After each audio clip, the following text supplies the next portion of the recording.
record cloud, which does work. Yeah. So, בעזרת השם, נעשה ונצליח, והשם עלינו ברחמיו ירוויח. So what we're going to speak today, Rabota, it's the shi'ur that we stopped last time in the middle, because my internet wasn't as good. I don't know what's happened. It just cut me off. What we're going to speak today, it's regarding some of the halachot of the Omer, okay? And we're going to speak about Korban Omer. What is Korban Omer? I'm going to explain. Some of you heard it, some of you didn't. So I'm going to repeat the shi'ur, what we spoke, and then I'll continue from where we lost. Okay, so we all know that those days that we are today is the days of the Omer. And the day of the Omer, we have special laws that we're doing. That we're not shaving, for example, we're not having a haircut, we're not allowed to listen to music, we can't get married, whatever the case is. But we have to understand what happened and where's the source for the Omer. So the first thing that we have to understand, the source that we're going to speak first is Korban Omer, the sacrifice of the Omer, and I will explain what is it. The Torah tells us in Sefer Vayikra, in Parashat Emon, in chapter 21, verse 15, the Torah tells us like this, Usfartem lachem mimaharat ha-Shabbat. Miyom aviachem et Omer at-Nufa, sheva Shabbatot imimot tiyena. The Torah tells us that after the Yom HaShabbat, and Chazal in the Gemara, in Masechet Menachot, in page 65, folio 2, tell us mimaharat ha-Shabbat, referring that the day after Pesach. The day after Pesach, you should count, you should bring the sacrifice of the Omer, and then you should count full 7 weeks. 7 weeks is 49 days. Okay? And we have to understand why Dafka 49 days, as you all know, because we received the Torah on Shavuot. From the day after Pesach to Shavuot, we have exactly 49 days. On the 50th days, that's Shavuot, and we received the Torah. The question that we have to ask, why do we have to bring Korban Omer? What is Korban Omer? What is the sacrifice of the Omer? So I will explain exactly what is Korban Omer Be'ezrat Hashem. In the time that Bet HaMikdash was exist, Bnei Israel used to prepare a certain amount. They used to take a field, and certain amount of that field, they used to harvest it, they used to plow it, and then they prepare it for a new planting. And they used to plant on half of that field, only a half, not the full field. They used to keep a half unused and one half used. And the one that they used to plant barley. And on the 16th of Nisan, while the barley is still green, they used to harvest it. That means the first day of Chol HaMoed in Eretz Israel, the second day of Yom Tov in the Eshbra, while the Bet HaMikdash was exist, the Kohanim used to go down, they used to harvest barley. They used to harvest the barley while they're green, and then they used to take this barley, and they used to take it to Bet HaMikdash, and they used to roast it on a copper pan, big copper pan. And on that copper pan, they make sure that the barley roasted until it's brown. After it's brown, turned brown, they used to take it and they used to grind it in a machine, and then they used to sieve it. The sieve, the flour that they get from the barley, they used to sieve it in 13 different sieves, and they used to wave them also 13 times. That means that the sieving and the waving was 13 times. And that's how they used to bring the korban. The volume of the flour of the barley was asirita efa. Asirita efa, it's 1 kilo, 560 grams of barley flour. The question becomes, why do we have to sieve it 13 times and then to wave it also 13 times? The number 13, that's the question that we have to ask, and we spoke about it last time. So Chazal explained that the number 13 referring to the evil inclination, the Yetzer Hara, that means that we all have the evil inclination, and Chazal tell us something very interesting. Chazal tell us that the evil inclination, how's it work to number 13? What's the connection? It's the same like a boy. when a boy get to bar mitzvah, to the age of 13, we doing bar mitzvah. Why dafka 13? Chazal explain in the age of bar mitzvah, the yetzer hara of a boy dropping. That means start disappearing. So Chazal tell us in that merit, we sieving the barley 13 times after we ground that flour to destroy the yetzer hara. We'll get to it also slowly. After that, we have something also very interesting. What is the next thing that we have? Is barley. And many of the mefarshim ask that question. I don't understand. Why do you have to give barley? Why not wheat? Why dafka barley? Because we know that barley, usually you feed the animal. How come that you bring a korban that made from a barley flour and not from normal wheat flour? What's the issue here?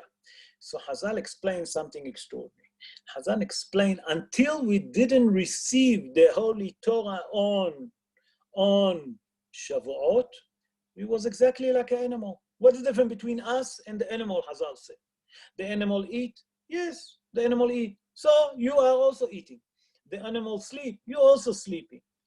But when you receive the Torah, you become a human being. You got the law of the Torah. The Torah himself is a manual, because the word Torah, if you translate it from Hebrew to English, it's a manual. So Chazal come and tell us, now that you got the Torah, you can bring what? You can bring what? You can bring a korban of wheat. When is that? That's on Shavuot. But until you didn't receive the Torah, you're exactly like the animal. To remind us that all the Yetziat Mitzrayim was not just to make us free, to make us a nation. How do you become a nation? When you receive the Torah, the Holy Torah. So until you didn't receive the Torah, is to remind us like we like an animal. And that was the korban that they used to bring, made from barley. And that's why the Torah tells us that we have to, make sure that the korban of the Omer was barley.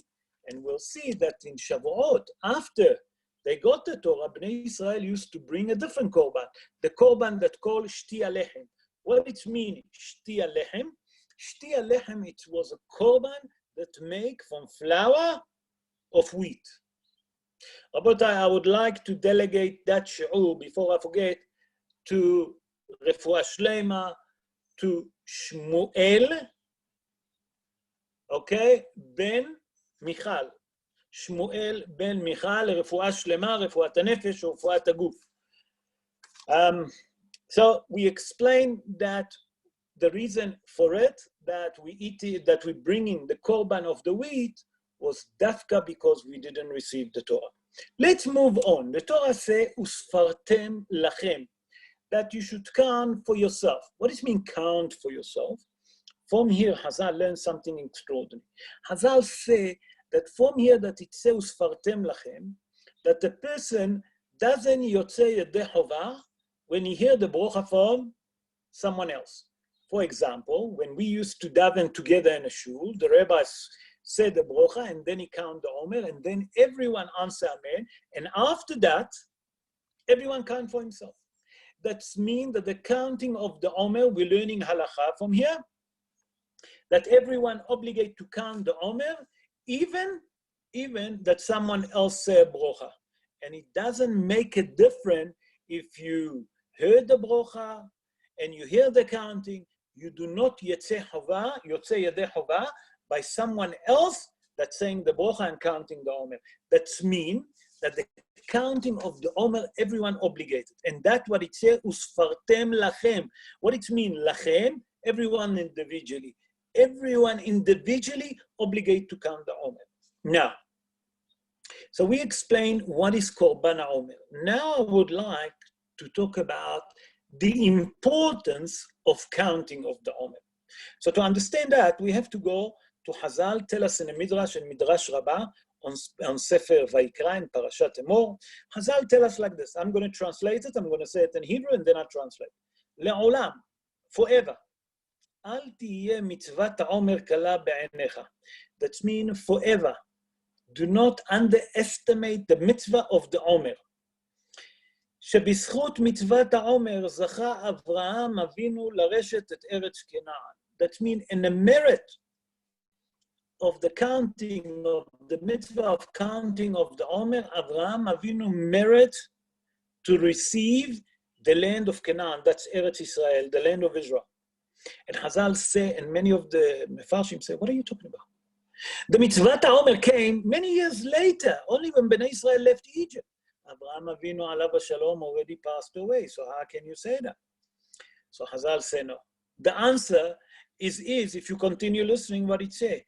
הקדוש ברוך הוא said to אברהם אבינו, ואתה את בריתי תשמור.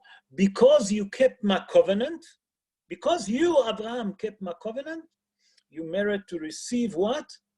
The land of Israel. That means Hazal tell us that our holy fathers kept the entire Torah, although that they didn't receive it on Mount Sinai, they knew about it. They kept all the mitzvot.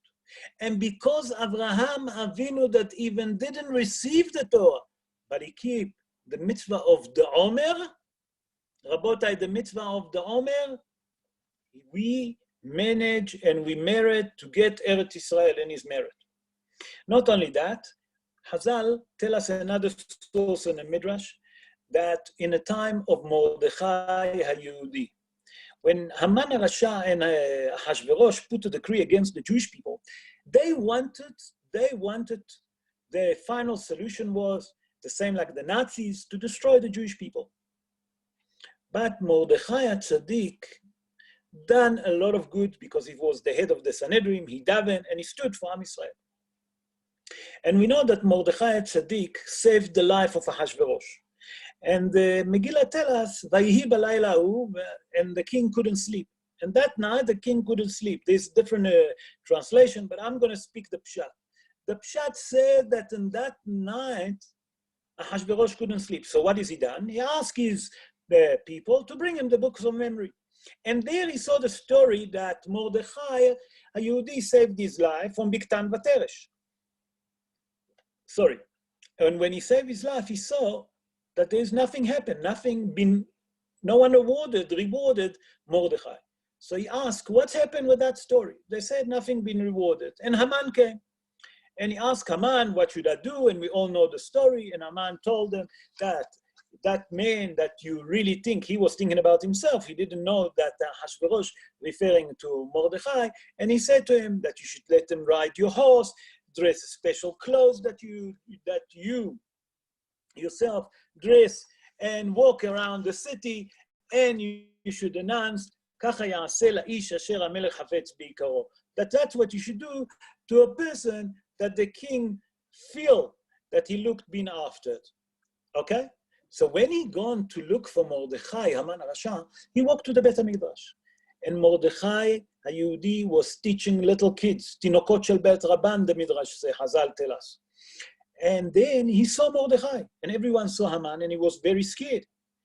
And he come and he asked them, tell me, what are you people studying? So the children answer him, we're learning the Korban Omer, the mitzvot of the Omer, the sacrifice of the Omer, the counting of the Omer. He said, what is the volume of that Korban? And they tell him 1 kilo, 560 grams of barley. He said, in the merit of that halacha that you people learn, that 1 kilo, 560 grams of barley that costs nothing, you managed to destroy me, and you managed not only that, to cancel the decree that I have against you. So we see from here that the mitzvah of the Omer is a very, very important mitzvah for us. And Be'ezrat Hashem, if we'll have time, maybe I'll sit with you and we'll work about the counting. What is the counting of the Omer? How important is it to understand? Another thing that I'm going to bring about the importance of the Omer, it's Ba'al HaAfla. Ba'al HaAfla was Rabbi Pinchas HaLevi Horovitz. He born around 289 years ago in Galicia.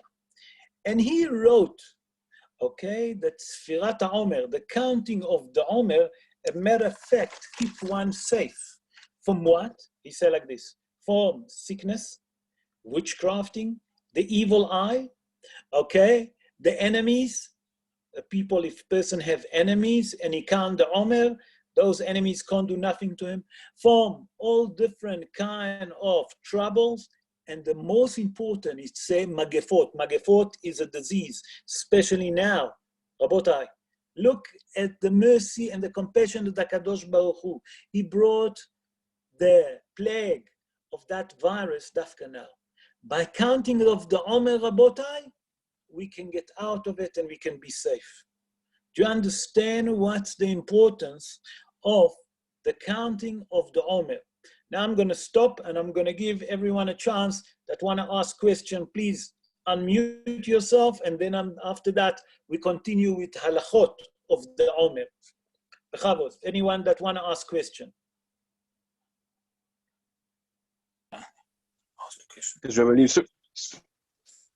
I'm listening. Hello. So when's it? Morning is a start. Different customs with it. Well, actually, I mean morning anyway. That's the halachot. The Rabbi activates the student. I'll get to it. That's the halachot. But I'm asking question regarding the korban of the Omer, the idea of the Omer. If anyone didn't understand and you have question, please ask. Question you asked. Okay, can we sorry, who want to ask? Does anyone want to ask? No. Okay, so I'm going to continue. So the next thing that I'm going to speak about, halachot of the Omer. Now, we all know that during the time of the Omer, we have certain customs that we keep into it. And why? We look into it why. So first of all, we have to understand something very important. And the question that I don't know if many of you ask, I'm sure that you are, but I personally ask that for myself. How come when it's come to Birkat, when we sang the Birkat Sfira, when we say the blessing of the Sfira, on the first night, we never say Shehiyanu. How come that there is a mitzvah from the Torah, Usfartem lachem imacharat HaShabbat, we don't say Sfirat HaOmer, Birkat Shehiyanu. Everyone understand the question? If you don't understand, please unmute yourself and ask me. The question is why we don't say Shehiyanu on Sfirat HaOmer. So first of all, to understand, there is a mahloket amongst the poskim. Some of the poskim say that today that we don't have Bet HaMidrash, the mitzvah of counting of the Omer doesn't applicable as a mitzvah from the Torah because we don't have Bet HaMikdash, so we don't have to count. Others say that there is, but le'alacha we pasken because we don't have Bet HaMikdash, it's not Torah decree today, but we're still keeping that custom. So why are we not saying Shehiyanu? I'm going to bring two different opinions. The one is the Rashba and one is the Radbaz.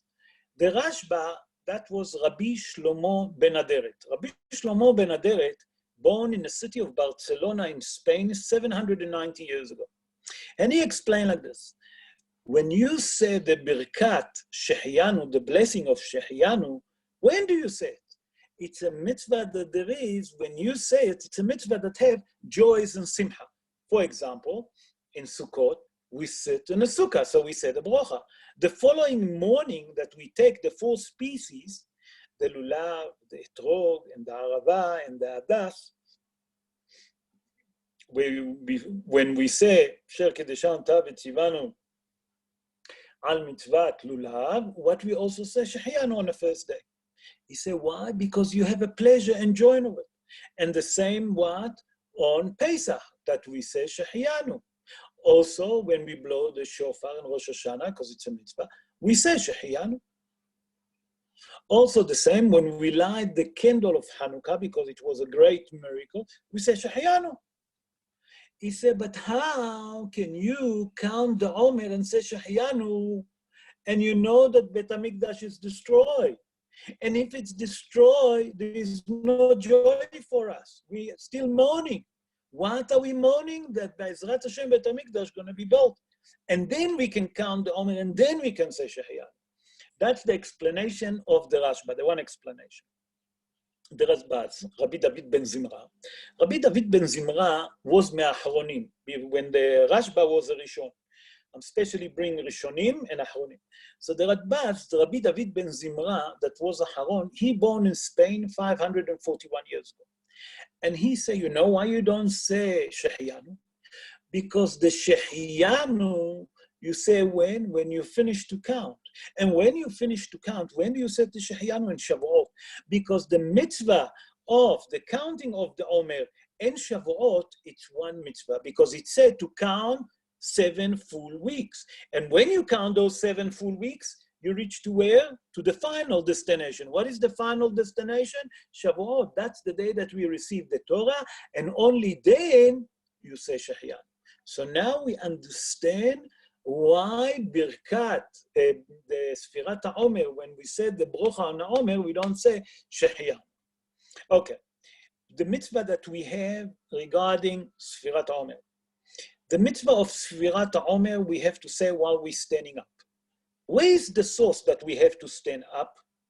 So Hazal explained that the source to it comes from Sefer Dvarim. In Parashat, in chapter 16 and verse 9, the Torah tells us like this: Mehachel harmesh bakoma. Hazal say, Al tomar bakama, ela bakoma. What it means, I'm going to translate the verse. Hazal tell us that at that time you start seeing the weed growing up and standing straight. But in that time we also harvest already the barley. So Hazal tell us, don't say bakama, ela bakoma. Bakoma, standing up. From here, Hazal learned that the counting of the Omer have to be while you're standing up. What happens if a person, now I'm speaking halachot, and if you're not sure, let me finish and then unmute yourself. I'll give you a second and you can ask. A person forget to count the Omer at night. Hazal tell us, if you remember the following morning, he count without the brocha, that night he can continue counting with the brocha. What happens if a person forget to count the night and during the day he didn't count? He's obligated to continue counting, but without the brocha, Rabotai, without the brocha. So we see from here, if a person forget to count one night, but during the day he count without the brocha, the following night he can continue with the brocha, the same night. But if he forget to count at night, and he forget to count during the day, he can't count anymore with a brocha, he must continue counting, but without a brocha. And why is that? Because Hazal tell us, temimot tihiyena, that the counting of the Omers must be sequenced. Can't be a break between them. That means that the brocha is very important. And if you forgot to count what night, it's not sequenced. Therefore, you can't say the brocha. You follow? Hazal asked another question. What happened if a person, the poskim say, what happened if someone been asked by his friend, tell me, what's the day for the Omer? They just finished to daven Mariv, and he remembered that he don't remember the date. So how you should answer him? Because if you're going to tell him today is Shnei Yamim LaOmer, Shlosha Yamim LaOmer, you have a problem. So Hazal say, rather tell him what was the count yesterday. That means, what did we count? What was the last count? Tell him the last count. Tell him Asfirah Hona, the last count was that and that. And now he'll say, okay, so the next count, he'll work it out. You follow? So if someone asks us what was the count yesterday or what the count today, tell him what it was yesterday. Okay, let's continue. There is another minhag, and I put it in our minyan for many years now, close to, if I'm not mistaken, close to 20 years, that every morning after the davening, I say the counting of the Omer, I repeat the counting of the Omer again in Shu. And that minhag actually come from, that's called Minhag Yerushalayim, that's brought by the rabbi called Nahar Mitzrayim. Nahar Mitzrayim, Arav Shimon, I forgot his name, don't hold me into it.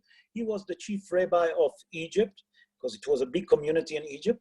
And he called a book, Nahar Mitzrayim. And he brought the custom that they used to do it in a shul in Jerusalem. Why? To help those people that if they forget to count the night, when I said the counting of the Omer without the brocha in the morning, I remind them, and they repeat it, and they're not going to lose, continue counting with the brocha. That means that all the custom is to help those that forgot by mistake to count the Omer, that they'll have a chance to count again during the day without the brocha, that they continue with the brocha. Any question? Okay, let's continue. There is a question among the poskim. What happens if a person count the weeks wrong? That means when he count the Sfirat HaOmer, he count the day correctly. By the weeks, he made a mistake. So there is a leniency in La'ikar Halacha that he can continue counting with the brocha. Why? Because all the brocha is counting with the day. But when you make a mistake with the week, it's not the most important. As long that you know how many days left, the most important is to let us know that on the 50th day, we're receiving the Torah. So from here we see that this leniency, by the way, I found Arav Ovadia Yosef bring in Shut, what do you call it? In Shut Yahveh Da'at, and I saw it also in Yalkut Yosef. He bringing it, his son bringing it in his name, that he said that if a person count wrong the week, but he count the days correctly, the counting of the days was correct, he can continue with the brocha. Now I'm going to go to a different scenario. If someone have a doubt that he's not sure the day of the counting, that means he's not sure exactly what's the date of the Omer today. And he can't, and he have no possibility to ask anyone. He's counting by himself and he doesn't have the calendar and he just doesn't know. What should he do? And that's a common classic question that happened to some people. A person not sure what's the date and he have no way to find out what's the date. What should he do? So the answer is like this. A person should count the Omer, listen to me carefully, count the Omer without the brocha. If later on, the following morning or later on, he found out that his counting was right, he can continue counting with the brocha the following night. Why? Chazal explained that here we have what we call sfek sfeka. That means that we have a safek, okay? We have a safek that maybe the counting of the Omer is not from the Oraita and every day is a day by himself. The second doubt that we have that maybe he count the right days. And if he count the right days, Baruch Hashem. What happens if a person have the same doubt and he count the Omer without the brocha, and the following morning he found out that what he count is right? Obviously he can continue with the brocha. So from here we learn if a person have a doubt and later on he found that he count the right day, although that he count without the brocha, he can continue counting with the brocha. Why? Because we have here two sfek sfeka. Not only that, there is a different question. If a person doesn't remember if he count the right days or not, he's not sure, he forgot. He's not sure if he count the right days. And la halacha, what should he do? So there is here also sfek sfeka. There is another sfek sfeka. What's the next sfek sfeka that we have? The next sfek sfeka that we have, that maybe number one, he count the right days. Number two, maybe the counting of the Omer, it's not one continuous brocha. It's every day individually. Also, he can continue with a brocha. Anyone have any question? No, should we continue? Good. There is a common custom that in Eretz Israel, that in the diaspora, that during the time of the counting of the Omer, that means from Aleph of the Omer until Lamed Gimel Ba'omer, for the Sfaradim is until the Lamed Dalet, the 34, we don't have a haircut, we don't have a shave. Not only that, we don't get married during those days. That means the custom is that we're not listening to music, no haircut, no shaving, no wedding, no simcha. The question becomes, when can we? So according to the Ashkenazim, on a 33, that's Lamed Gimel, Lag BaOmer, a person can shave, can have a haircut, can listen to music, can have wedding. According to the Sfaradim, they have to wait until 34, Lamed Dalet BaOmer. But that leads us to a different scenario completely and a different question. Chazal ask, what's happened when it's come to engagement? There's a shala among the poskim. Is a person allowed to get engaged? Is a person allowed to get engaged during the Omer day? So the Magen Avraham Paskin, yes, you're allowed to get engaged. Why? Shema yakdimenu acher. What it means, Shema yakdimenu acher? That if you're not going to engage to that girl, maybe someone else come, and he going to offer her to marry her, and they're going to do engagement, and then you lost your bashut. So said the Magen Avraham, what is the problem with getting engaged? There's no problem. You're not doing anything. It's only a vote. That you're speaking to her parents speaking to your parents, and that's it. Although that there is a simcha nachon that you got engaged, but it's not a simcha that you yourself doing. That means that the music and etc. we don't do. And that's the difference between Yemei Omer and the 3 weeks. Many people think and intend to confuse the 3 weeks, okay, that we have from Yud Zayin B'Tammuz until Tisha B'Av to Yemei Omer. It's completely different law. So from here we learn a very important halacha that we allow to get engaged during the time of the Omer. And I tell you a different thing, another leniency that we have. The Shulchan Aruch Paskin, that if a person has Saudat Mitzvah, that means if you have a bris, or a person have a bar mitzvah, or a person done Siyum Masechet during the days of the Omer, he can listen to music. They can play music there. That's the Sfaradim. The Shulchan Aruch bring it, and I think the Maran Shulchan, the Rama also agree with that, if I'm not mistaken. But Halacha, they don't follow it. Most of the Ashkenazim doesn't follow it. There is another custom, and that's very important custom that not many know, but it's not very well kept custom, that women after sunset during the time of Sfirat HaOmer doesn't do any work. Where is that custom come? The Chazal explained that why Dafka women not obligated to do any work? Because in the time that the student of Rabbi Akiva died, Lo Aleinu, they used to sew the shroud clothes for the deceased.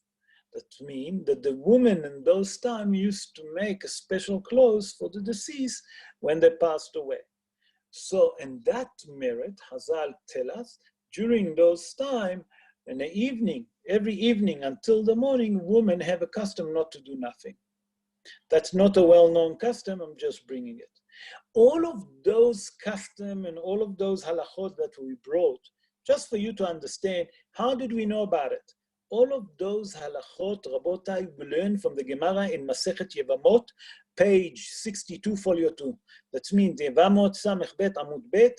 There Hazal speak and tell us that the 24,000 students of Rabbi Akiva die from Pesach, they start dying until Lag BaOmer. That's when they stop dying, the 24,000 students of Rabbi Akiva.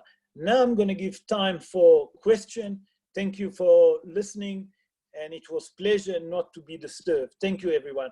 Question, Rabotai, please don't be shy. Now you can unmute and you can ask question.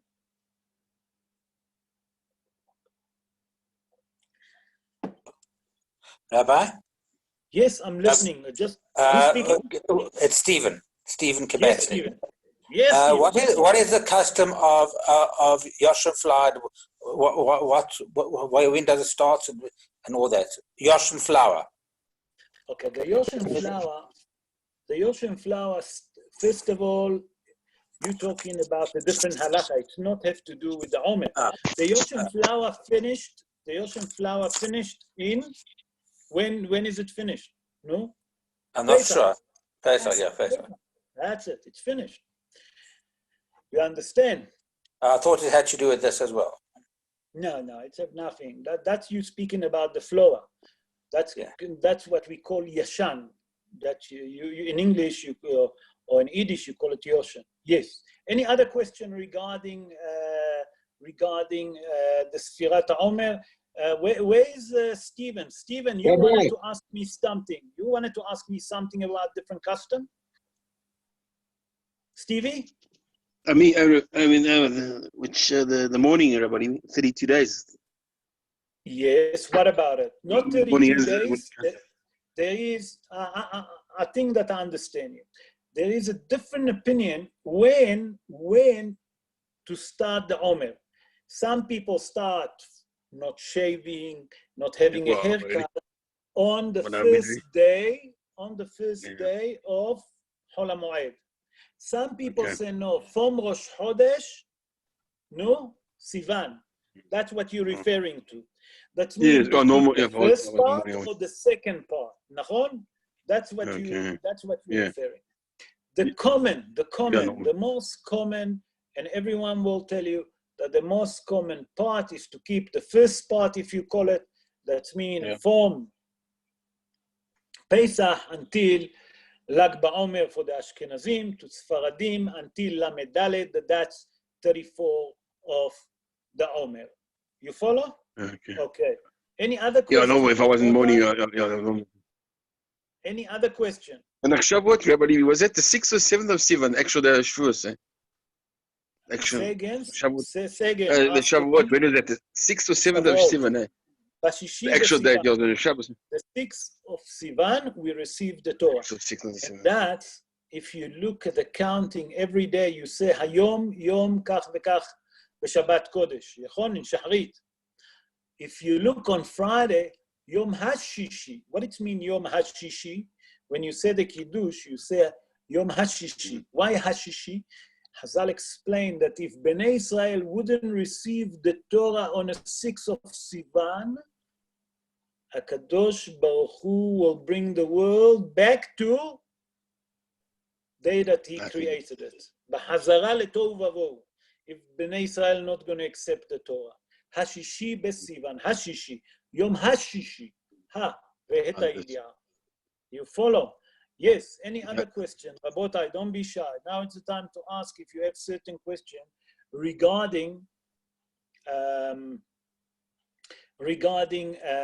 what do you call it?